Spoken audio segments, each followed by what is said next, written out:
Good afternoon, everybody. Just let me know quickly if I am properly visible and audible to all of you so that we can start our today's session.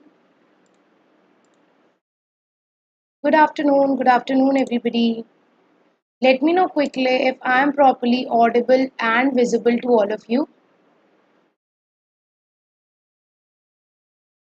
And let me quickly share the link of the class in all the groups so that everybody can join. We'll just wait for next 2 minutes till everybody join and then we can start our today's session. Good afternoon, Arya. Good afternoon, Pavan. Good afternoon.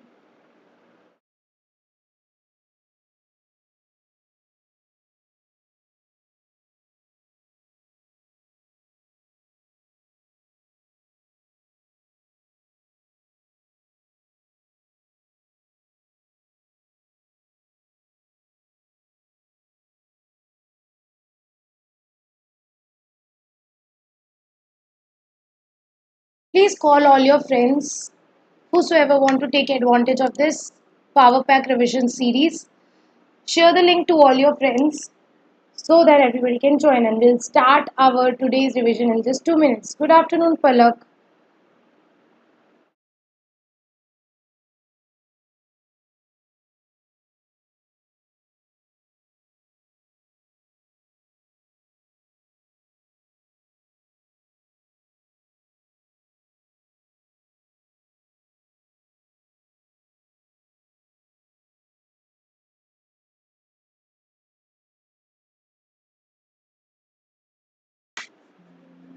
Good noon, everybody. Good noon.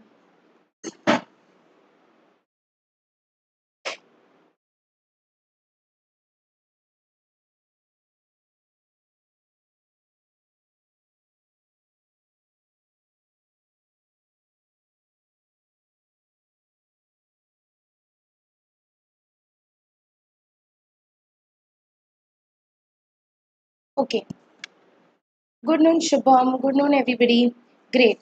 So today, as you all know, first let me introduce you with the topic which we are going to study today. As I already informed yesterday that today we will do our two chapters, which is basically conversion of business entities and your LLP. So today we'll do your conversion of business entities and your LLP chapter. And we'll complete these two chapters properly. These two chapters are basically from your part A. Right, so after we'll be done with this conversion LLP, we'll be done with major part like more than half portion of your part A.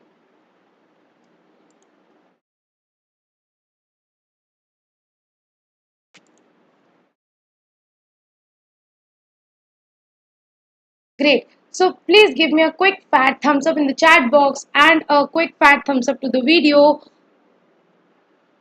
so that we can start.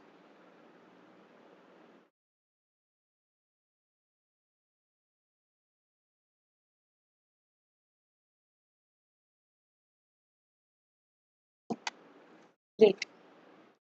So, if you'll come to this chapter number 6, see this chapter number 6 is a very big and a procedural chapter, but I will make this chapter very easy for you through this revision and with this short notes.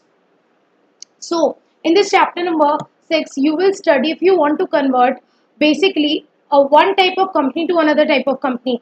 Let's say I want to convert a public company to private company, or vice versa. I want to convert a private company to public company, or let's say I want to convert unlimited company to limited company, or limited company to unlimited company, or lot of example. I want to convert LLP into company, company into LLP. So what is the procedure? What procedure do I have to follow? Is there any way out for such conversion? The answer is yes, there is a way out. And how you can do the conversion? Basically, the process of conversion is discussed in section 18.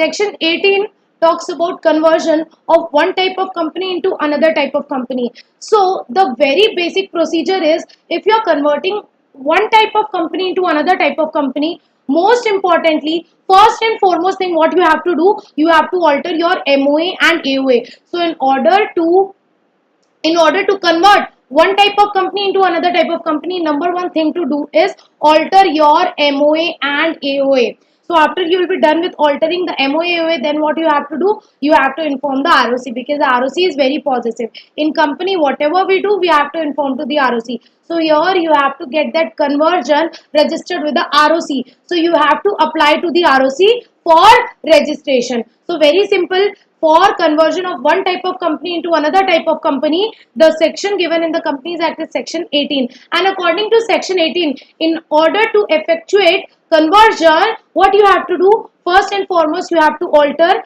the MOA and AOA. Then you have to apply to the ROC for registration. And what ROC will do? ROC will register. So what ROC will do? ROC will close the former registration, register new documents, and will issue new COI. Issue new COI. So this is a very basic procedure of conversion. Just a minute.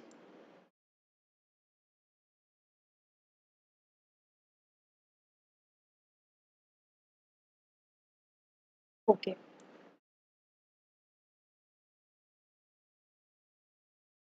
Great.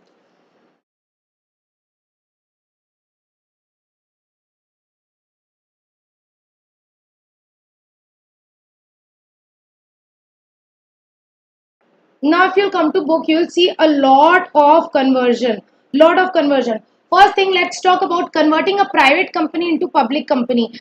Number one question is, why do you want to convert a private company into public company? What are the benefits? You can get listed, like Zomato converted from private to public company in order to get listed. You can raise public money, you can raise investments. Shares can be freely transferred, because in private company there is restriction. Your reputation will be improved. So these are some basic benefits of conversion of a private company to a public company. Now, what is the procedure of converting a private company to public company? And trust me, the procedure is very easy. The procedure is very easy. First, what you have to do, in the article of a private company, in the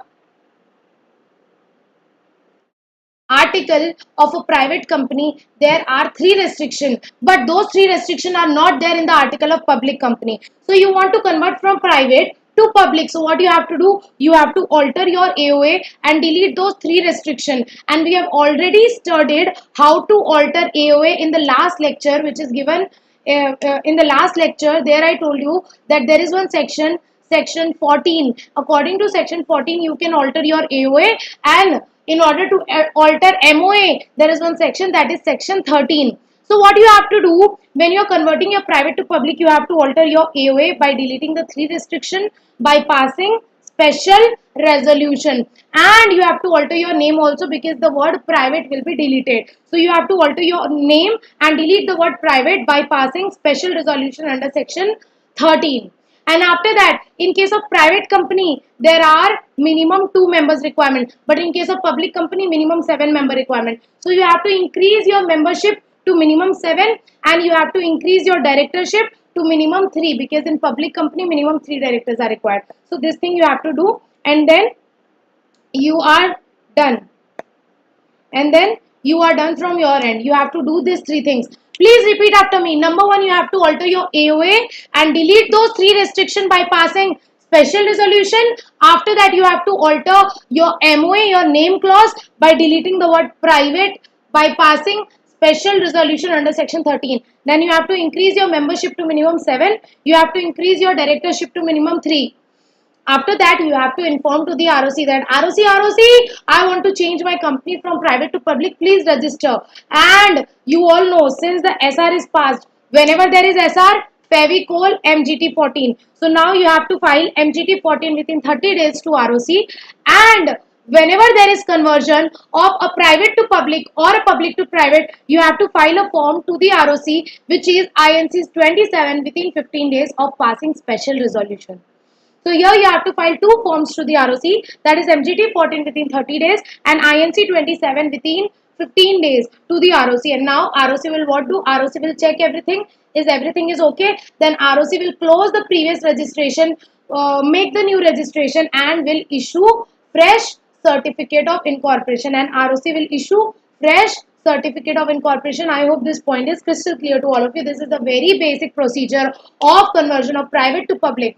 Very easy, right? So repeat after me. What is the process of conversion from private to public? Alter AOA, then alter MOA, then increase membership and directorship. Then you have to file two forms to the ROC. MGT 14 within 30 days, INC 27 within 15 days. And then you have to apply to the ROC. Then ROC will what do? ROC will register the new company and then issue fresh certificate of incorporation. There is one small point, like is the existing debt, liabilities, obligation of the company affected because of such conversion? The answer is no. ऐसा नहीं है कि it's not like your liability will get end. No, no, no, no, no, your liability will still be there. So there is one point that even if you convert from one type of company to another type of company, but your liability will still be there. You cannot escape from your liability. So the existing debts will not be affected. So this is the very basic procedure of conversion of a private company to a public company.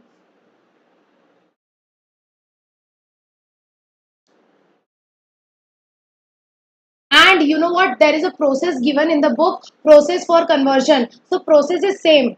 This process is same. Just remember few additional point, that you have to, process is like for meeting, for passing SR you will call general meeting, and for calling general meeting you have to call board meeting. So the process is very similar. You have to call the board meeting, pass BR, call general meeting, pass SR, and then it is same.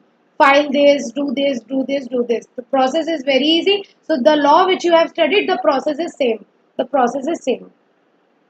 Now the second topic is conversion of private company into a public company into a private company. Why would you want to convert a public company to a private company? What are the benefits? Like private company is subject to lesser compliance. The shareholders have greater control. There will be lesser number of director and minimum requirement. So all these are the benefits of conversion of a public company into a private company. Now, sir, what is the procedure? Again, trust me, if you know this procedure or you know this procedure, every conversion procedure is similar, just few points here and there, otherwise it's similar.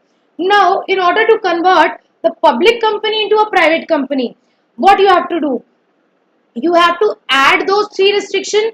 You have to add those three restriction. Why, madam? Why? Because in we are converting from public to private. In public there is no restriction, in private there is restriction. So what you have to do, you have to alter your AOA by passing special resolution under section 14, and you have to add those three restrictions. And after that you have to also alter the name clause of the MOA by adding the word private to the name of the company by passing special resolution under section 13. And you know what, you are converting a public company to a private company. Here this is a big point. You know, Tata Sons got converted from a public company to private company, and there was a lot of litigation in this. In the Cyrus Mistry case, there was a lot of litigation that this company illegally converted from public to private without taking NCLT approval, without taking government approval. Why? Because in public, lot of public interest is involved. However, private is protected. Private company, no public interest is involved, no much compliance. So you have to take government approval, you have to take NCLT approval for converting a public company into a private company. So here one point is given, that if you are converting public to private, then you have to take central government approval. Also you have to take NCLT approval. You have to take central government approval as well, NCLT approval as well. So now you have to apply to the central government. Central government has delegated its power to RD, regional director. So basically you have to take RD approval by applying in the form number RD1 within 60 days of passing SR. Also you have to make application to NCLT for taking NCLT approval. Now you have took approval, you have taken central government approval, and you have taken NCLT approval. Now you have to file three forms to ROC. Three forms to ROC. What are those three forms? Sir, MGT 14 to Fevicol, SR, Fevicol MGT 14. So you have to file MGT 14 within 30 days.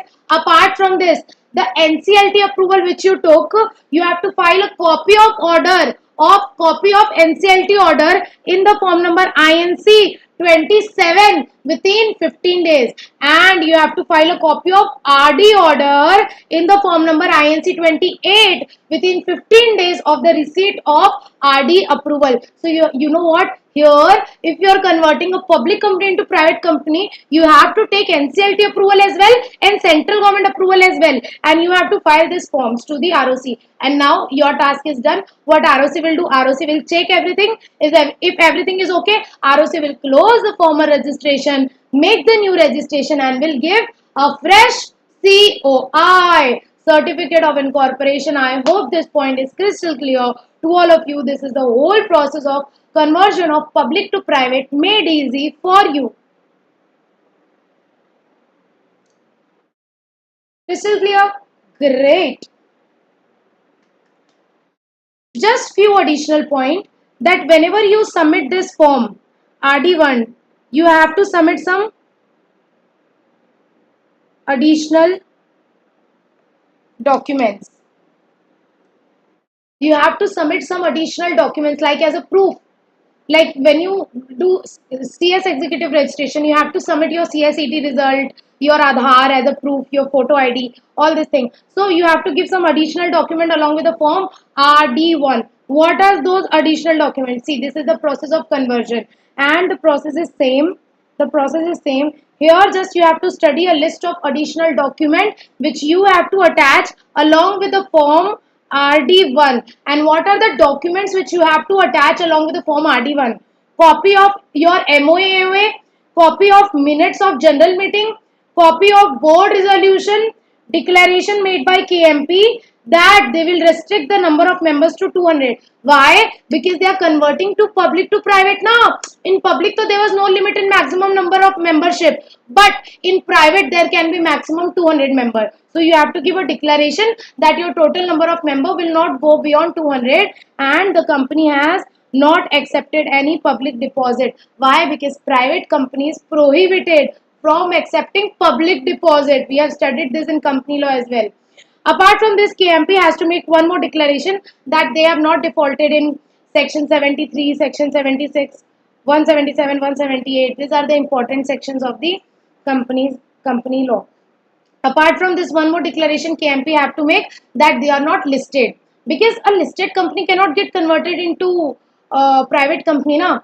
If that listed company has delisted, then it can convert into private company, but a listed company cannot get converted into private company. So you have to give a declaration that either you are not listed, or that if you was listed, then subsequently you was delisted. Okay. Apart from this, certain additional document you have to submit, like you have to submit your details of creditors and debenture holders, how much amount is due from them, and also you have to give that affidavit to the government. Affidavit has to be signed by CS and two director, that whatever estimated value you have given, estimated value of debt, that is a proper estimate, true and correct. So basically these are the documents which you have to attach along with your form RD1 for making application to the RD for getting approval for conversion of public company into a private company. I hope this point is clear to all of you. So this is the whole process of conversion.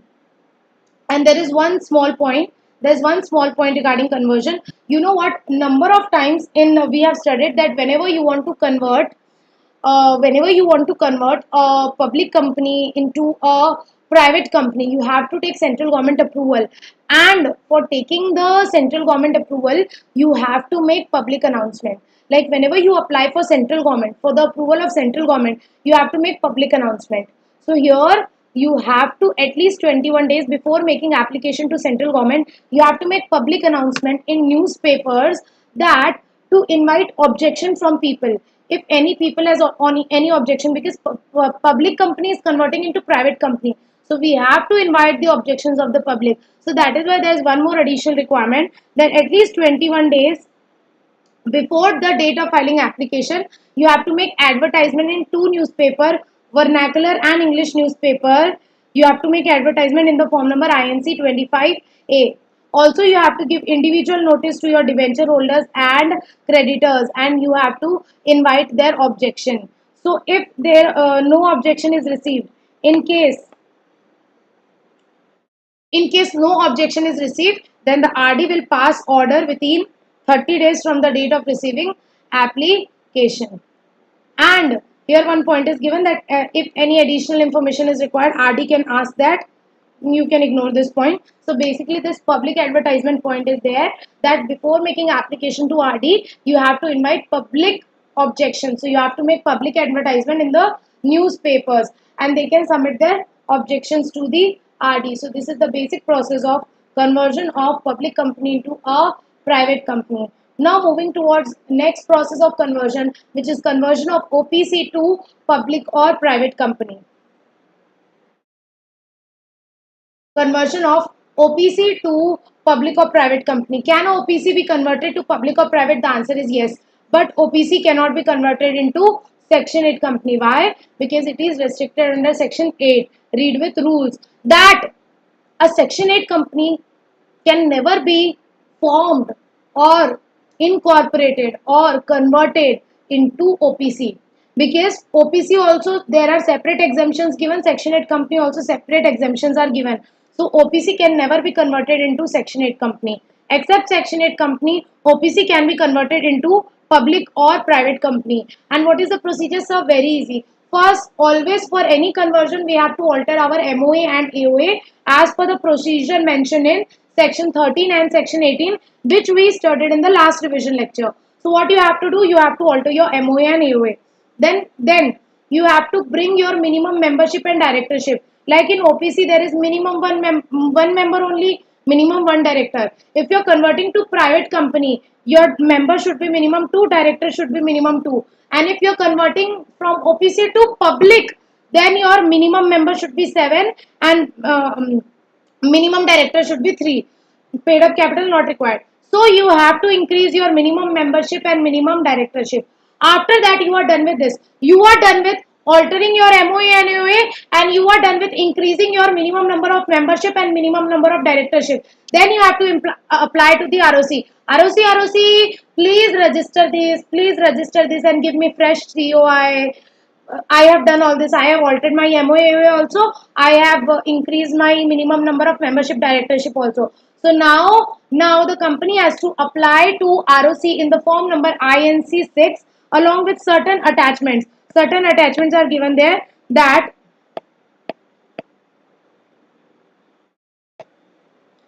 certain attachments are given there, that certain documents you have to attach along with the form INC 6 in order to make application to ROC.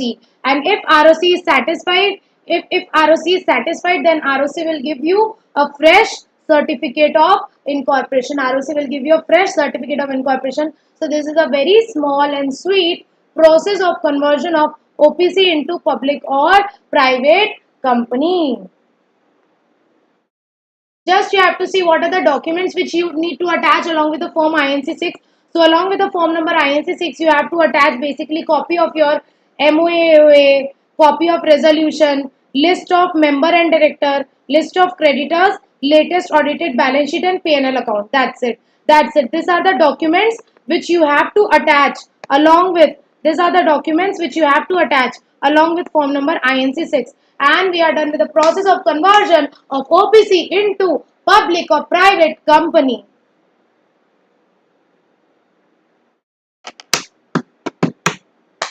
Now, conversion of private company into OPC.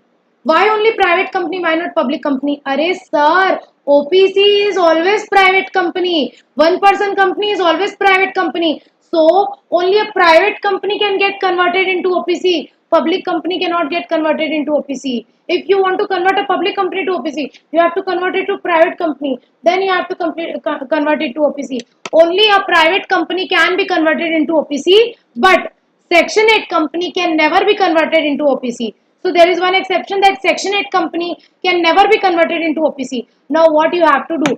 Since in private company there must be minimum 2 member, and now you are making one OPC, which means there will be only one member. You will remove one member. So for that you have to take NOC from your members and creditors. So in case you are converting your private company into OPC, you have to take NOC from your members and creditors. So you will take NOC from your members and creditors, and after that you have to pass special resolution. You are converting private to public. There is not much alteration required in MOAA. Few alteration are required in MOAA, but basically what you have to do, you have to pass special resolution, and whenever there is special resolution, Fevicol MGT 14 within 30 days. You have to file MGT 14 within 30 days to ROC.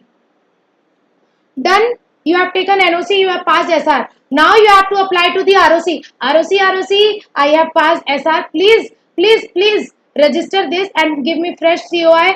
So you have to apply ROC again in the form number INC 6. Form is same. Along with some required documents. Documents are similar.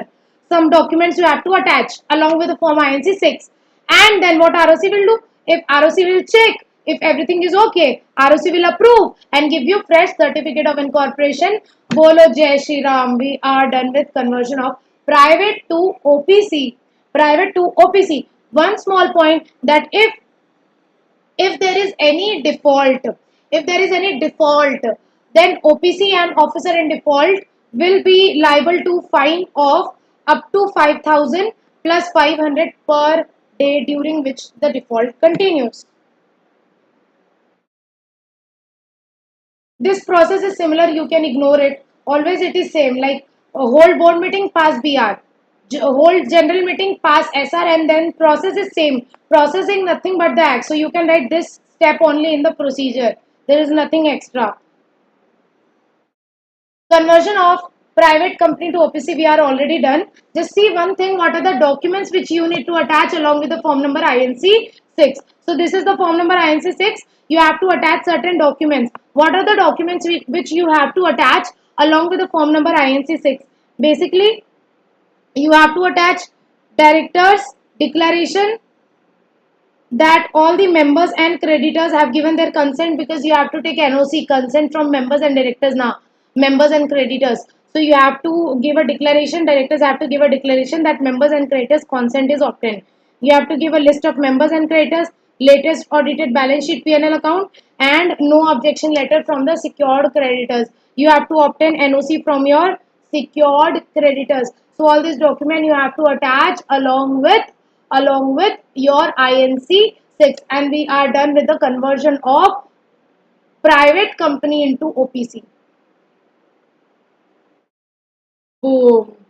A big procedure. Conversion of unlimited company into limited company. Remember in the last class when I was dealing with the topic that can you alter the liability clause of the MOA? So I told you that usually though we cannot, but in order to alter the liability clause of the MOA, what we have to do, we have to convert one type of company into another type of company. Like let's say if it's a limited by share, I want to convert it to limited by guarantee, or it's an unlimited company, I want to convert it into limited company.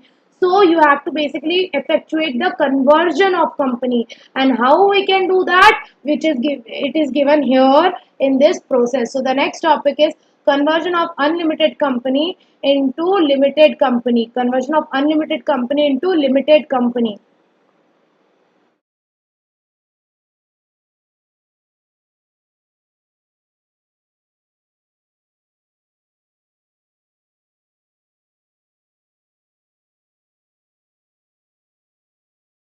Yes, it is here, conversion of unlimited company into limited by shares or guarantee. So please have patience. This process is a bit longer, but please have patience. We'll do it in like 5 minutes. Okay. What you have to do in order to convert the unlimited company into limited by shares or guarantee? You have to pass special resolution in the general meeting. First and foremost, you have to pass the special resolution. Here, since you are converting unlimited liability into limited liability, there might be some, there might be a doubt that you have not done any fraud. Now you are converting unlimited liability of member to limited liability. It's a bit risky, so you have to make public announcement that if anybody have any objection, they can submit their objection. So here you have to make public announcement in newspapers, websites, and so that if they have any objection, if public have any objection, then they can raise their objections. So within 7 days of passing SR, you have to make public advertisement in the form number INC 27A in two newspaper, one in English, one in vernacular, along with website. You have to also publish it in the website. And you know what? The major, the person who's of great importance here is creditors and debenture holders, because their interest should not be affected. If the member's liability is getting from unlimited to limited, it's the creditors who will suffer. Creditors who will suffer. So that is why you have to take approval from creditors also. You have to individually give notice to all your creditors and debenture holders. You have to give them individual notice to all your creditors and debenture holder, so that if anybody of them has any objection, they can raise their objection within 21 days of the receipt of notice. They can submit their objection either to company or to ROC So here we have invited public objection by making a public announcement. And you know what? After that, we have to apply to the ROC for conversion. We have to apply to the ROC for conversion. And within how many days we have to apply? We have to apply within 45 days of passing special resolution. So within 45 days of passing special resolution, you have to apply to the ROC in the form number INC 27 for registering the conversion. And along with that INC 27, you have to submit certain documents. You have to attach certain documents. What are those documents? Very easy. Everywhere documents are same almost. Copy of special resolution, copy of board resolution, notice of general meeting, copy of newspaper publication, list of creditors and debenture holders, altered MOA. Very important, for declaration has to be given by two directors and MD. For declaration has to be given by two director and one MD. Number one declaration should be that the conversion is not affecting any debt or liability. Obviously, you have to give a declaration that because of this conversion, any debt or liability is not affected. Number two, you have to give a declaration that we have made an inquiry into the affairs of the company and list of creditors is correct. You have to give a declaration that yes, according to us, we have made the inquiry and according to us, the list of creditors is correct. Number three, declaration of solvency. You have to give the declaration of solvency that after the conversion until next 1 year we will be solvent. We will not go insolvent, because it's not like because you are about to go insolvent, you are converting from unlimited to limited. So you have to give a declaration of solvency that till at least next 1 year you will not go insolvent. And after that, you have to give a declaration that no complaints, inquiry, investigation, inspection is pending against the company. So all these four declarations are required to be given, which has to be signed by two directors plus one MD if any. Two directors, one of whom shall be MD. Apart from this, you also have to take auditor certificate declaring that the company is solvent and company will remain solvent in the near future. Company will not go insolvent. So you have to take auditor certificate as well that the company will remain solvent. Lastly, you have to take NOC from your creditors and sectoral regulator if any. If there is any sectoral regulator, you have to take approval of sectoral regulators and creditors. So these are the attachments, documents which you need to attach along with the form number INC 27. So what are we studying? We are studying conversion of unlimited to limited by shares or limited by guarantee. Unlimited to limited by shares or limited by guarantee. What you have to do? You have to pass special resolution in the general meeting. Then within 7 days, you have to give public notice. And then within 45 days of SR, you have to apply to the ROC in the form number INC 27. And then ROC will approve. Within 30 days of the application, ROC is given 30 days. Within 30 days of making application, ROC will approve if everything is okay, and ROC will give the fresh certificate of incorporation in the form number 11A. ROC will give the fresh certificate of incorporation in the form number 11A. So this is the whole process of conversion of unlimited company into limited by shares or limited by guarantee. Bolo Jai Shri Ram. समझ में आया? Let me know quickly, everybody, if we are clear till here. Give me a big fat thumbs up. to the video as well and to in the chat box. Give me a big fat thumbs up if you're clear till here and if you're good to move forward.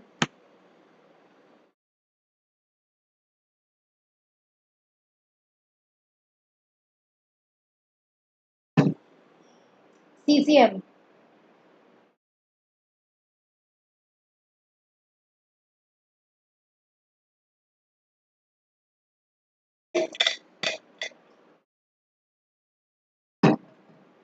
Great. Everybody is clear?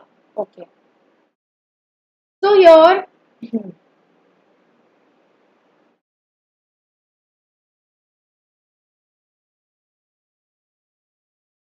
we are done with the process of conversion from unlimited company to limited by shares or limited by guarantee. Now this is like we are done with the conversion topic. Now there is one another topic that once a company has converted from unlimited to limited by guarantee or limited by share, after that company cannot change its name and company cannot declare dividend for at least 1 year. So here one point is given that if the company has converted from unlimited to limited by shares or limited by guarantee, then after 1 year from such change, company cannot change its name. After 1 year from such conversion, company cannot change its name and company cannot declare any dividend. Company cannot declare any dividend without satisfying the past debts and obligation. Unless and until companies repay the previous debts and obligation, until then company cannot declare any dividend. So these are the two restrictions on those companies which have converted from unlimited to limited by shares or limited by guarantee.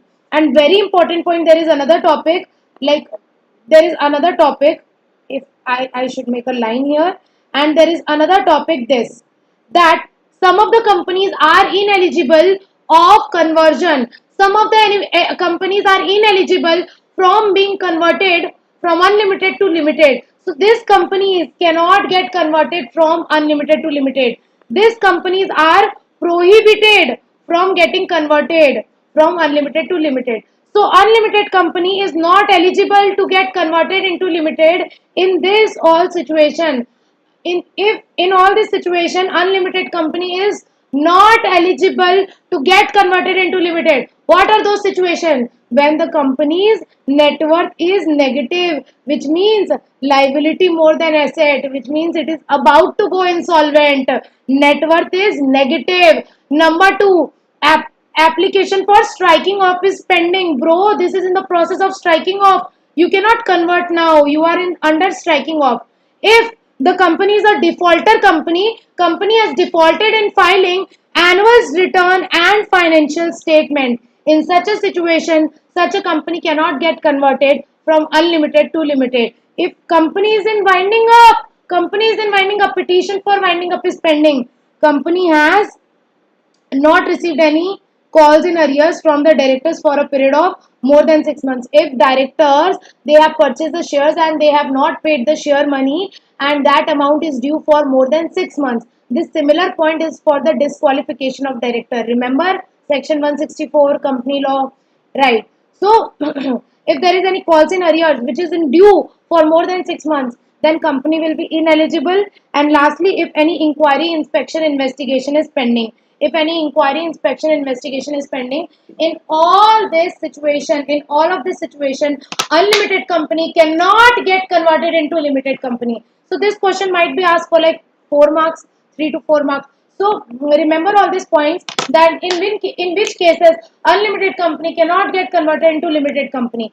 Okay, let's say net worth is negative. Number two, striking off is pending. Along with this, winding up is pending. Company is a defaulter company, defaulted in filing annual return and financial statement. In inquiry, inspection, investigation is pending, and the company has any calls in arrears from the director for more than 6 months. So here 3 points are similar, like striking off is pending, winding up is pending, inquiry, inspection, investigation is pending. So these 3 points are similar, pending, pending, pending. So you can read it together that these 3 points are similar. Striking off pending, winding up pending, inquiry, inspection, investigation is pending. Apart from this, net worth is negative.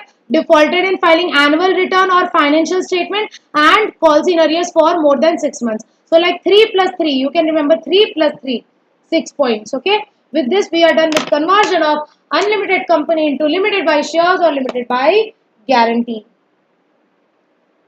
Great. So now we are good to start with another topic, which is conversion of limited by guarantee to limited by shares. If you want to convert a limited by guarantee company to limited by share, what is the process? It is similar. It is similar. All one and other process is similar. So please look carefully. Conversion of limited by guarantee to limited by shares. First of all, there is one exception, that Section 8 company cannot convert from limited by guarantee to limited by share, because usually this NGOs, these charity companies, these NGOs are now Section 8 companies are usually in the form of limited by guarantee. So they cannot get converted into limited by shares. So what are the conditions for converting? What is the process for converting a limited by guarantee to limited by shares? First, you have to convert the guarantee amount to the share capital, because in case of guarantee, there is possibility that there is no share capital. In case of guarantee, if there is no share capital, then you have to issue the shares, and you have to like make the share capital of this company. How will you, what will be the share capital? The guarantee amount, the guarantee amount minimum, let's say earlier shareholders have guaranteed, all the shareholders have guaranteed 5 crore, so your share capital should be minimum 5 crore. So the, if you're converting from guarantee to share company, then your share capital should be equivalent to the guarantee amount. Your share capital should be equivalent to guarantee amount. Here you will issue share capital to your members. So how much share capital will be? Their share capital should be equivalent, minimum equivalent to the guarantee amount. If guarantee amount is 5 crore, then share capital should be 5 crore. So your share capital should be equivalent to the guarantee amount. After that, obviously you are getting conversion. You have to pass special resolution. You have to take owner's approval. You are converting guarantee company to share company. So you have to pass special resolution in the general meeting, and whenever there is a SR, Fevicol MGT 14 within 30 days. Done, madam, done. And then you have to inform to the ROC. Your task is done. Your task is done. Sir, I have converted the guarantee to the share capital.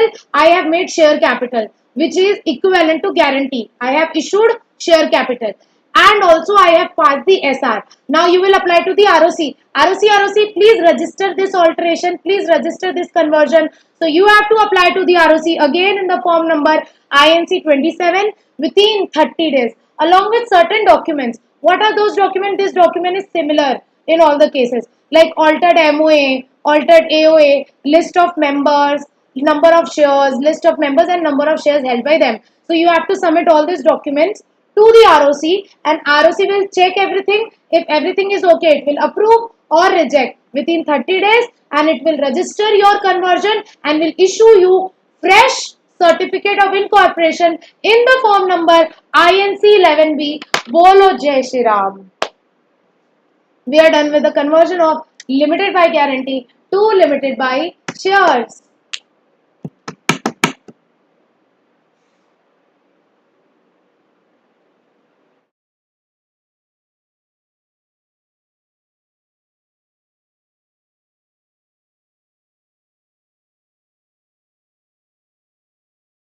Great, great, great. So this is the process of conversion of limited by guarantee company to limited by share company. Trust me, if you will read this from book, na, your mind will go, sir, ghume chakkar khaye. Your mind will go round and round and round. Okay. So just for the sake of language, you just have a read once, have a read over it, because you have to write this proper language. You cannot make this chart in your exam. So concepts you can revise from here. For language, you have to once refer the book.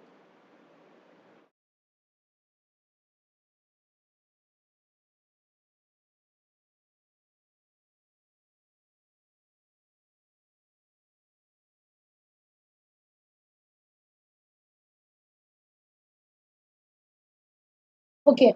The remaining conversion we will do later. Why? Because we are done with almost all the conversion. A few type of conversion which is left is number one,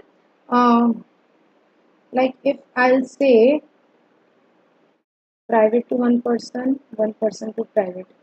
One conversion is left, Section 8 company into any other kind. This conversion we will do along with Section 8 chapter, along with NGO chapter. NGO chapter. After this, there is a conversion of company to LLP and LLP to company. This we will do along with LLP chapter, after LLP chapter. Right? So, this done, this done. This also we'll do later. So few conversion are left like company to LLP, LLP to company, uh, and uh, and Section 8 company conversion. So that we will do along with the respective chapter. So apart from that, we are done with this chapter. We are done with this chapter, which is conversion of business entities. Some conversions, like I can say 1, 2, 3, 4, approx 4 to 5 conversions are left that we will do along with the respective chapters.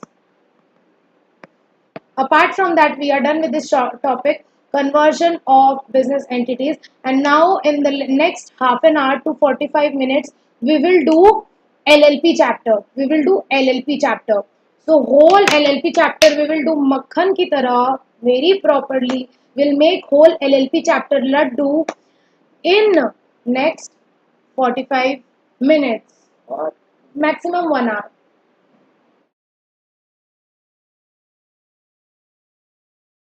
So come to the LLP chapter. LLP chapter. In our book, it is chapter number.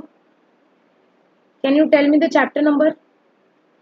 In our book, it is chapter number 12. In module, the sequencing might be different in ICSI study material. In our book, it is in the chapter number 12, that is formation of LLP. So now come to the next chapter, which is formation of LLP. I already informed you yesterday that today we will do LLP chapter.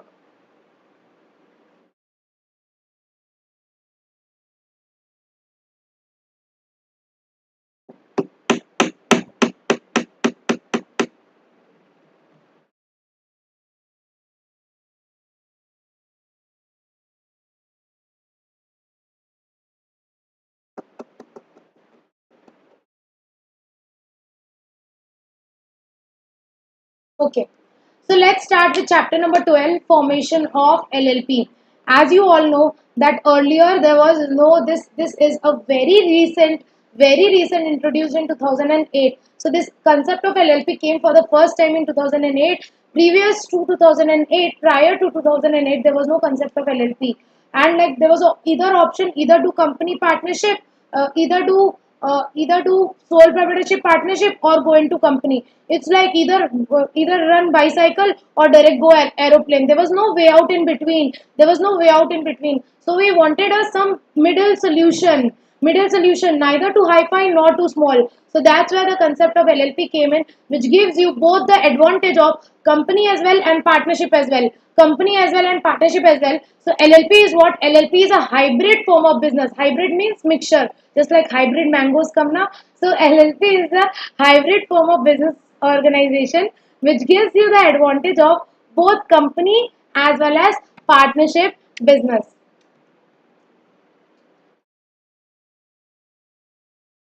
Just like company, it offers you the corporate personality, the separate legal entity, and just like partnership, it offers you flexibility, and it offers you like limit.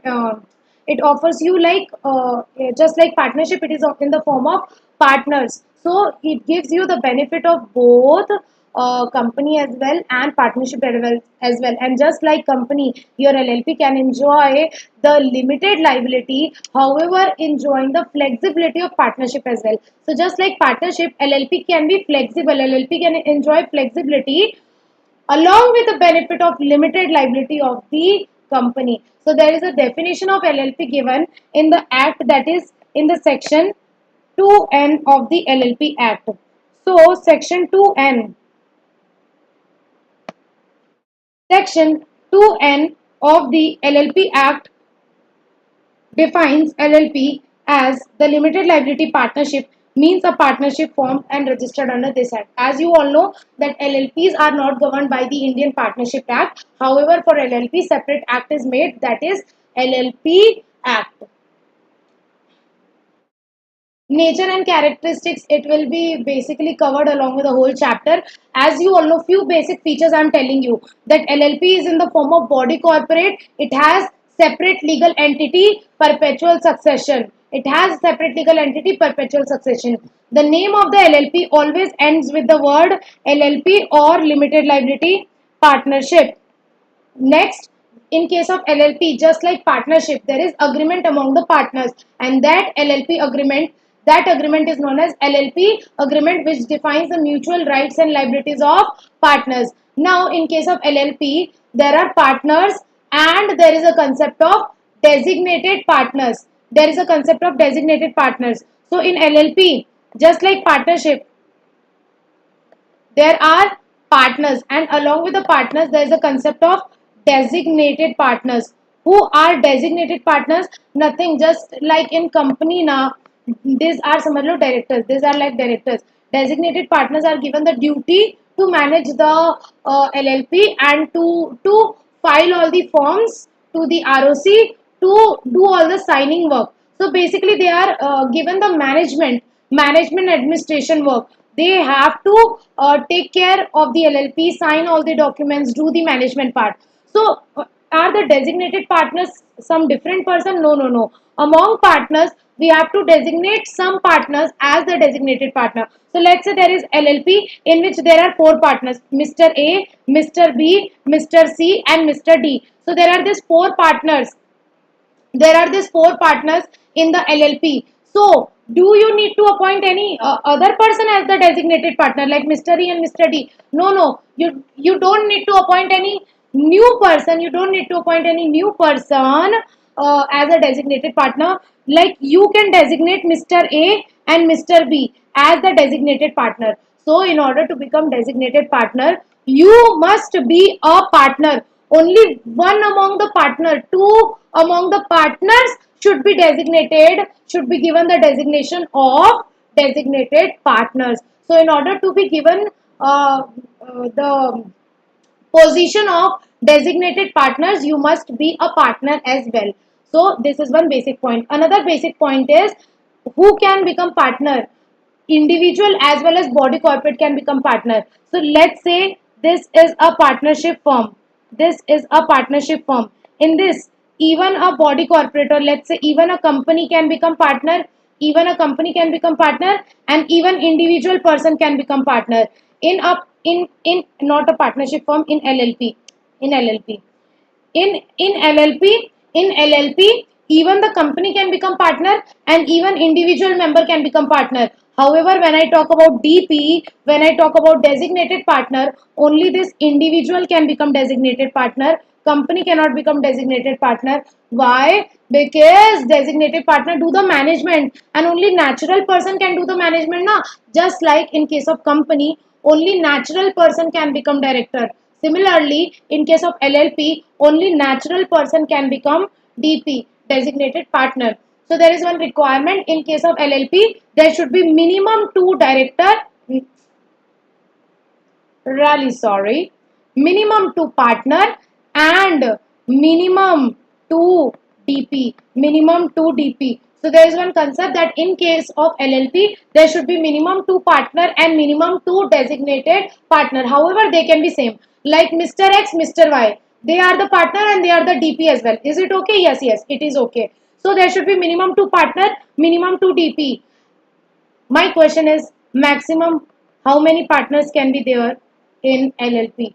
Maximum how many partners can be there in LLP? Can you tell me? Can you? It's a challenge. Can you tell me? Can you tell me how many maximum partners can be there in case of LLP?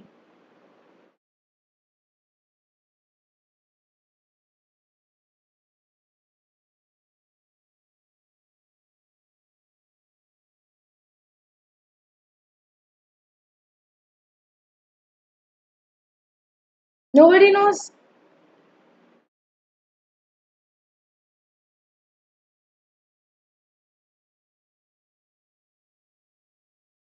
Ram kar lo, your exam is in June.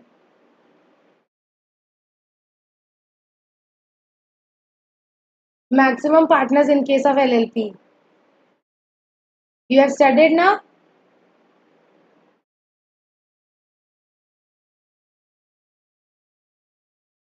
खतरे में हो. You are in danger. You are in danger. Okay. Don't worry, don't panic. I am telling. There can be unlimited partners in case of LLP. इतना क्या सोचना? What is there to think so much? In case of partnership, if I talk about partnership, if I talk about partnership, in partnership there can be maximum 50 partners. In partnership there can be maximum 50 partners.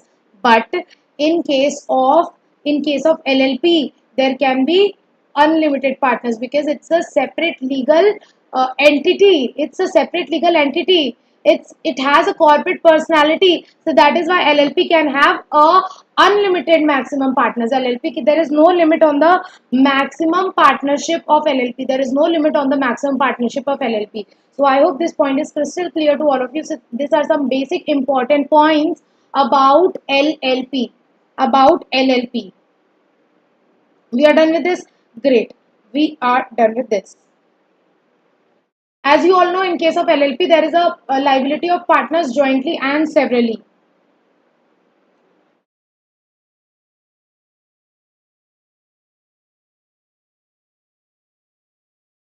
Very important question.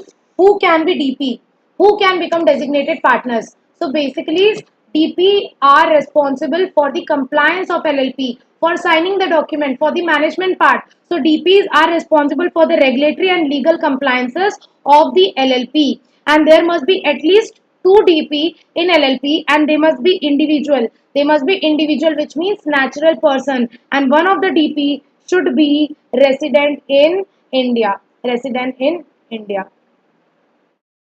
So there is this basic point given that since the DPs can only be individual, what if there is a LLP in which only body corporates are the partner? Only body corporates are the partner. So body corporate cannot become DP because DP must be individual. So if there is LLP, this is LLP, and in this only body corporate, let's say only companies are partners. So what you will do? Who will be become DP? Because this company cannot become DP. So who will become DP? So you have to either appoint the nominee of this company's nominee of this partners as the DP, or you have to appoint two more individual person as the partner who will become DP as well.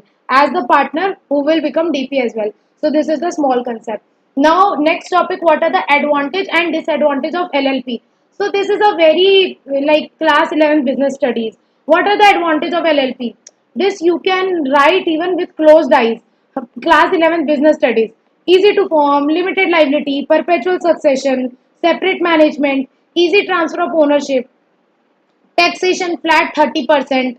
Okay, no compulsory audit below certain turnover, fewer compliance, flexibility, easy to wind up. All these are the advantage of LLP. Disadvantage is again very easy, like restricted access to capital market. There is not much public interest involved. You cannot access to public money.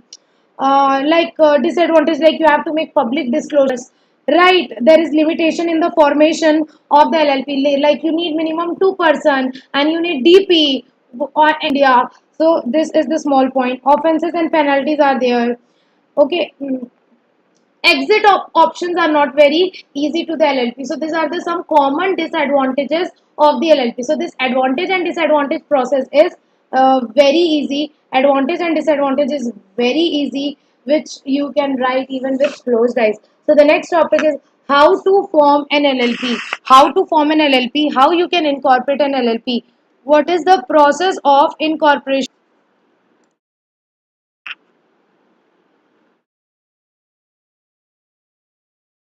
Digital signature certificate. So all the partners have to obtain DSC and then they have to apply for DPIN. Just like there is a concept of DIN for director. Similarly, there is a concept of DPIN for the designated partners. That is designated partners identification number. So all the DPs have to take DPIN. And you know what?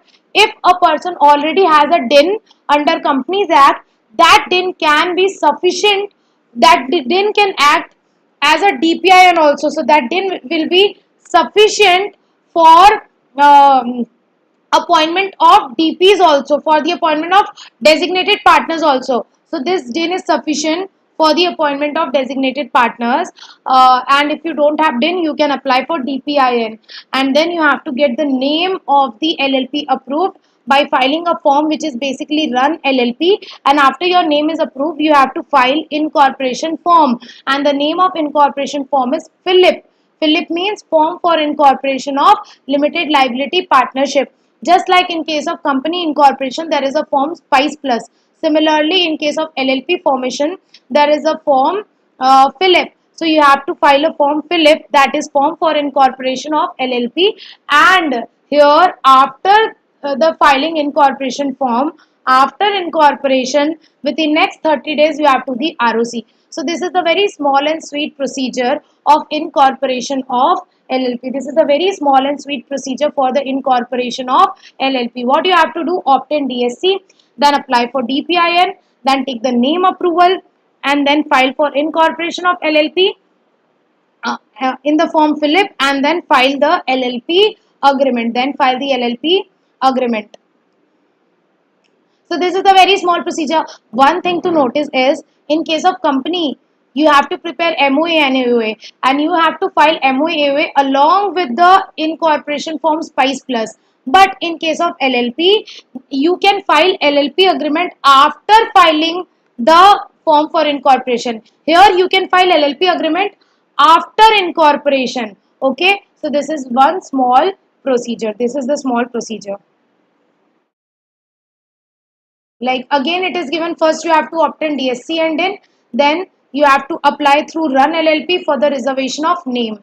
Then you have to file the form Philip. Along with the Philip, you have to give the consent of partners and DPs. And if ROC is satisfied, ROC will give you certificate of incorporation. ROC will give you certificate of proof of address. Subscriber sheets means when the partners will agree to subscribe to the capital of LLP, they will give subscriber sheet. Details of LLP or company in which your partner or DP is a partner. If your partner or DP is director of LLP, you have to give details of that company LLP also. You have to take approval from sectoral regulators, ID proof, address proof of partners and DP, objects of LLP, name proposed is likely to be registered trademark, then NOC from the trademark owner. If the name of the LLP is similar to any registered trademark, then you have to take NOC from that trademark owner. Name is similar to any foreign body corporate, take that foreign entity approval or NOC. So these are all are the documents which you have to attach along with the form fill incorporated, and then your company will get incorporated. So once your company get incorporated, within next 30 days you have to file LLP agreement, and you have to after incorporation within next 30 days we have to sign the LLP agreement and submit a copy of LLP agreement to the ROC in the e-form 3 within 30 days of the incorporation. What do you mean by LLP? LLP is the agreement which determines the mutual rights and duties of the partners, and it should be in a stamp paper. The value of the stamp paper will be different as per the respective state. What are the objective of LLP agreement? Very easy.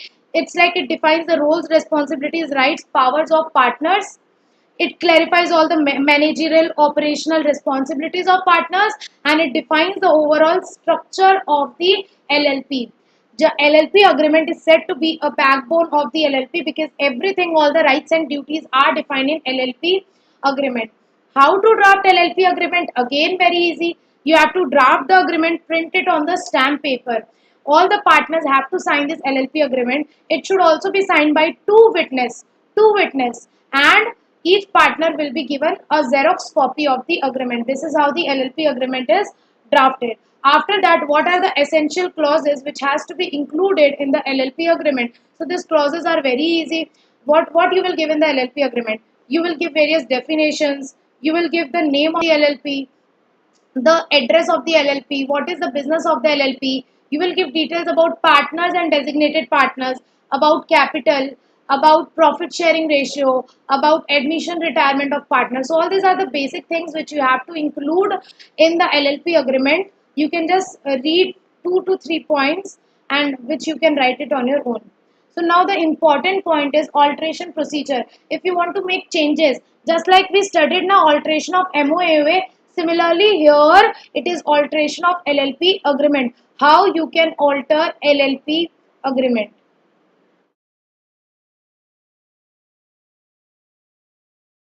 So in order to alter the LLP agreement, you have to file a form which is form 3, and you have to take the consent of all the directors. So you have to pass the, not directors, partners. So you have to pass the resolution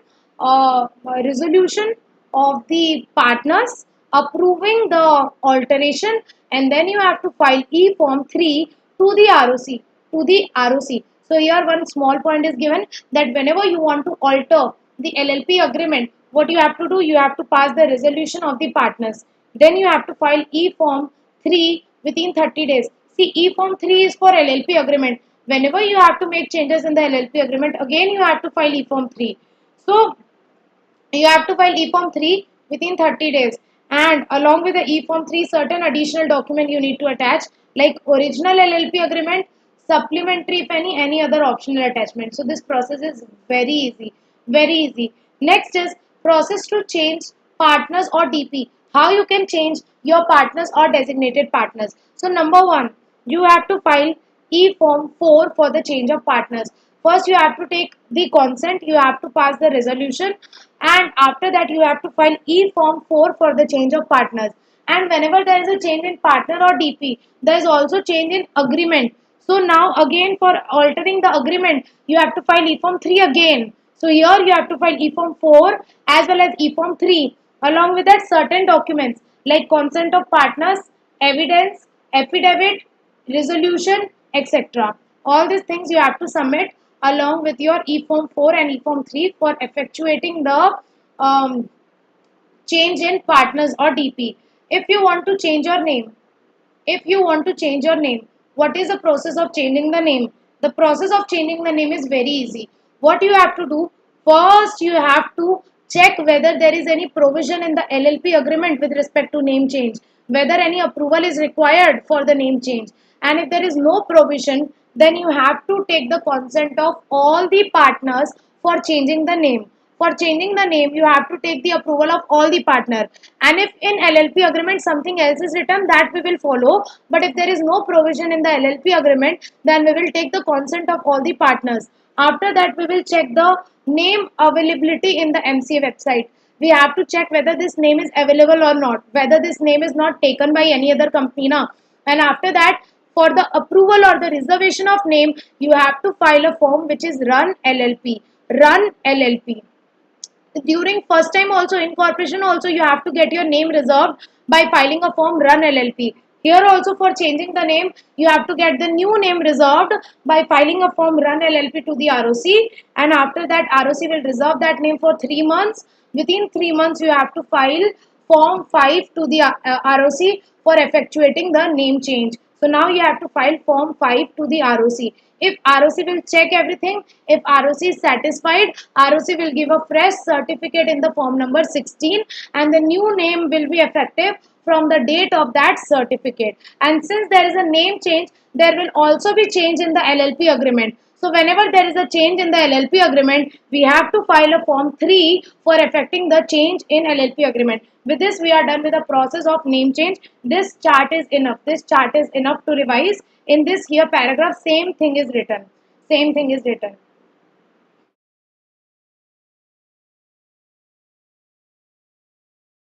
What are the documents you need to attach along with Run LLP?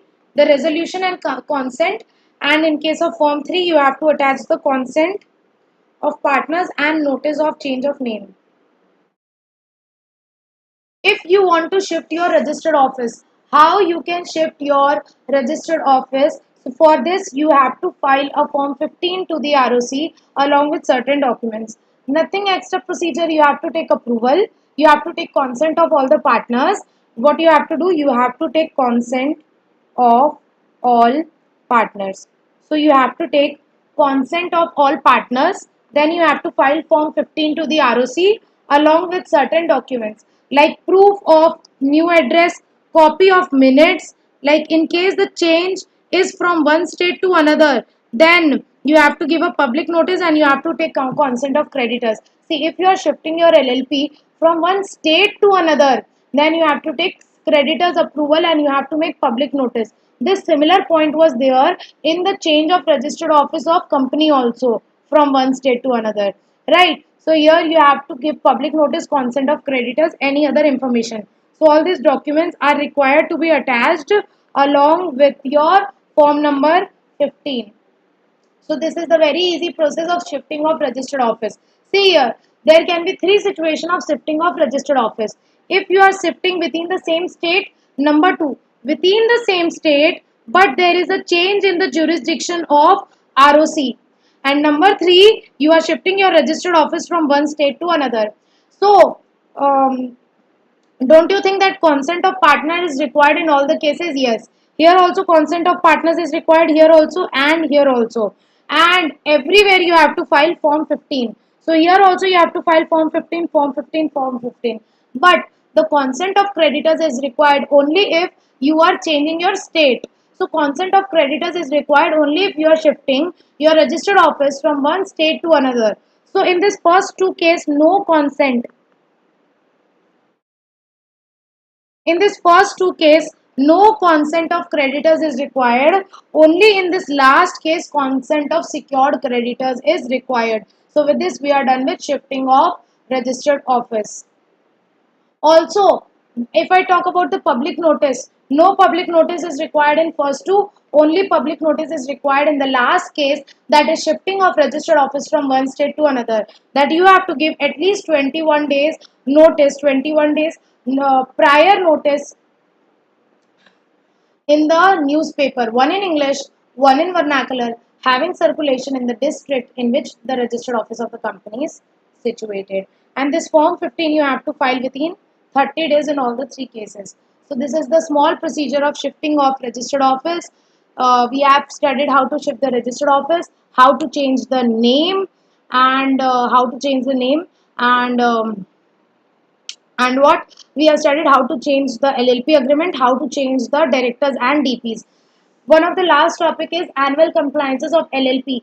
What are the annual compliances of LLP? So first, LLP is required to file annual return in the form number 11, which is basically a summary of management affairs within 60 days from the closure of financial year. So what you have to do, every LLP have to file annual return within 60 days of closure of financial year, that is by 30th May in the form number 11. And what is the purpose of annual return? In annual return, you specify the summary of management affairs. Summary of management affairs. And there is one requirement of certification of annual return. So every LLP is not required to certify its annual return, but only large LLPs are required to certify its annual return. So if the annual turnover of LLP is 5 crores, more than 5 crore. So if annual turnover is more than 5 crore or capital contribution is more than 50 lakh, then such LLP is required to get its annual return certified by a practicing company secretary. Certified means simply you have to get a sign of practicing company secretary. So if the annual turnover is more than 5 crore or capital contribution is more than 50 lakh, then annual return is to be certified by a practicing company secretary. Now there is a requirement of maintaining books of accounts and filing declaration of solvency. Every company have to maintain books of accounts, not company LLP. Every LLP have to maintain books of accounts and file a document which is in declaration of insolvency every year in the form 8 within the period of 30 days from the end of 6 months of the financial year. How to calculate this? First you have to calculate 6 months from the financial year, which is a financial year end on March. So 6 months will be April, May, June, July, August, September. So it is like 30th September, and then you have to calculate 30 days from there. So 30 days from 30 September will be like 30th October. So you have to file this statement of insolvency by 30th October. In this declaration of solvency, LLP will say that LLP is perfectly solvent and LLP is able to discharge its debts. There is a requirement of audit. Is all company required to get audit? Is all LLP required to get audit? The answer is no. Only those LLPs whose capital contribution is only those LLPs whose capital contribution is more than 20 lakhs. Sorry, sorry, 25 lakhs. So only those LLPs whose annual turnover is more than 40 lakhs or whose capital contribution is more than 25 lakhs, only they are required to get their accounts audited by a chartered accountant. So is it mandatory for all the LLP to get the accounts audited? The answer is no. Only those LLP whose annual turnover is more than 40 lakhs and whose capital contribution is more than 25 lakhs, only they are required to get their accounts audited by a qualified chartered accountant. So next there is a requirement of filing income tax return, that every company has to file, every LLP has to file income tax return on or before on or before 31st March every year. So every LLP has to file income tax return on a for the financial year ending 31st March every year as per the Income Tax Act. So we have to, for every financial year, we have to file, LLP have to file annual income tax returns, and the LLP whose annual turnover is more than 40 lakhs or the capital contribution is more than 25 lakhs, they are required to get their accounts audited. So this is the again repeating the requirement of audit, and they have to maintain the books of accounts. Here one point is written that it is mandatory for LLP to file the return of income electronically with the DSC. LLP has to file this income tax return electronically. What is the due date? This due date you might have studied in income tax also. Income tax also, that if LLP who have to get its account audited, then the due date is 30th September for filing income tax return, and those LLP who are required to furnish the report under 3 CEB, then their due date is 30 November. In all other case, the due date is 31st July. These due dates are discussed in very detail in your income tax. Lastly, there is a small topic of event based compliance, that these three are the annual compliance, like annual return, statement of solvency, audit, and income tax return. This you have to do every year. However, there are some event based compliances which depends on events. If there will be event, then you have to do, otherwise you don't. Like vacancy of DP, if there is vacancy of DP, you will appoint another DP and file form 4. If there is a change in registered office, you will file form 15. If there is a change in name, you will file form 5. So this is event based compliance. If there is an event, then you will comply. This we have already discussed. We are done with the LLP chapter. There is some recent development. There is some LLP Amendment Act came in 2021, which is basically not applicable for your attempt, but some highlights are given of the amendment. That recently there has been lot of amendment in the LLP Act, and the LLP Amendment Act 2021 came in, which is not yet effective. Few provisions are made effective. Recently, a few provisions are made effective. So, what are the highlights? That in this Amendment Act, the concept of small LLP was introduced. A lot of offences were liberalized, decriminalized by converting fines into penalties. Penalties are less strict, and a lot of accounting auditing standards for LLP was prescribed. Provision of for compounding of offence was of LLP came in. Provision of special court was made for LLPs only. So these are some new amendments which came in, which is not applicable for your attempt, but just highlight is given that okay, this new law is coming. This new law is coming with respect to LLP. With this, we are done with your LLP chapter properly. Congratulations. This is a very easy chapter. LLP is a very easy chapter, and you can expect 1 to 2 questions of 4 to 5 marks in your paper. There can be 1 question or 2 questions from your LLP chapter. One question is the must. One question is the must. So it has a good 5 to 8 marks weightage. So you have to study this chapter properly. LLP. Uh,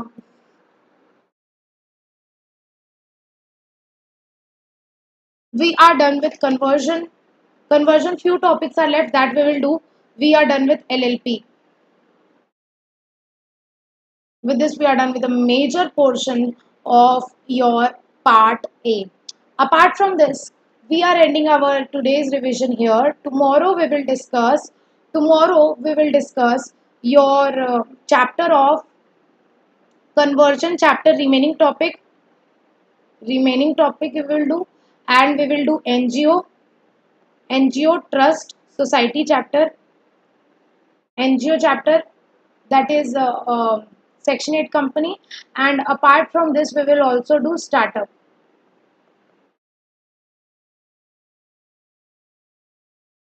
All this chapter we will revise in tomorrow's class. Conversion, remaining topics, NGOs, about NGOs chapter number, see chapter number, it is NGOs, trust and society, and your startup. Startup is also very important. So all these chapters are good chapters. So tomorrow we will discuss these three topics. With this, we are ending our today's session. Take care. Bye bye. Notes I will upload. I will make available notes. Palak and Arya, I will make available notes. Thank you so much. I'll see you tomorrow. I'll see you tomorrow in the next revision lecture. Till then, take care. Bye bye.